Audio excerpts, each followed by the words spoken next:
Remembering the Alamo, uncovering the forgotten voices of the Alamo. The Battle of the Alamo was a turning point in Texas history during the Texas Revolution. The battle was a fight between the Mexican defenders and the Texan rebels. The Mexican defenders was led by Antonio Lopez de Santa Anna, who was a Mexican army officer and politician who served as president of Mexico.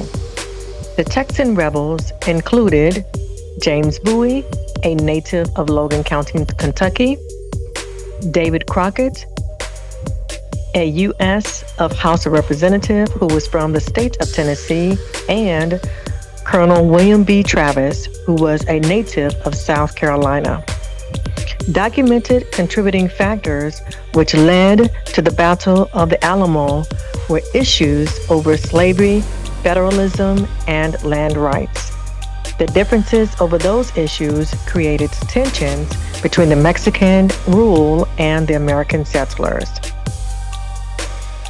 The Alamo became a focal point for fighting because it was a strategically important location for controlling access into and out of San Antonio and Texas, which prompted Santa Anna to lead his Mexican army to the Alamo.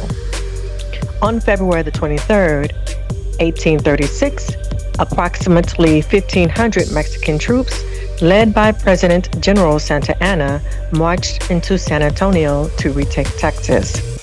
After a 13-day siege, in the early morning hours of March the 6th, the Mexican army scaled the walls of the Alamo, slaying most of the Texan rebels, and reclaimed the Alamo Mission near San Antonio. Historically, accounts of the Battle of the Alamo focused on the heroic last stand of a small band of Texan defenders against a massive Mexican army. In recent decades, this traditional myth has been challenged by more diverse perspectives.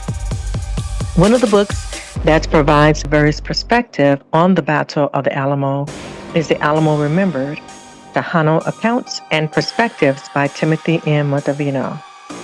This work compiles oral histories and personal narratives from San Antonians of Mexican heritage, also known as Tejanos, offering an often overlooked viewpoint of the historic event.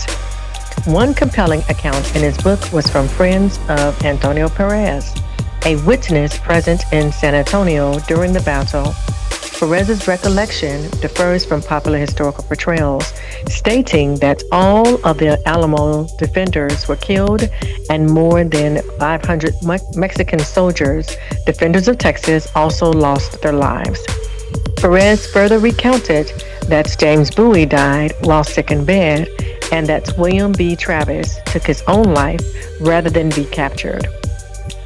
His book also reveals that some Tejanos who remained in San Antonio during the conflict were compelled to surrender supplies, transport equipment, perform kitchen duties, and care for wounded Mexican soldiers. Lino's book also records that Francisco Antonio Ruiz, who was the mayor of San Antonio during the Battle of the Alamo, was ordered by President General Santa Anna to remove the dead after the battle. The bodies were burned and their remains were placed in the San Antonio River. Another often forgotten voice of the Battle of the Alamo was that of a slave known as Joe Travis, who was the only survivor of the battle. As a survivor, Joe provided a first-hand account of what occurred during the fighting, offering a rare and valuable perspective. Including in his testimony, along with other diverse viewpoints, helps historians and readers gain a deeper understanding of the true human cost and cultural impact of the Alamo.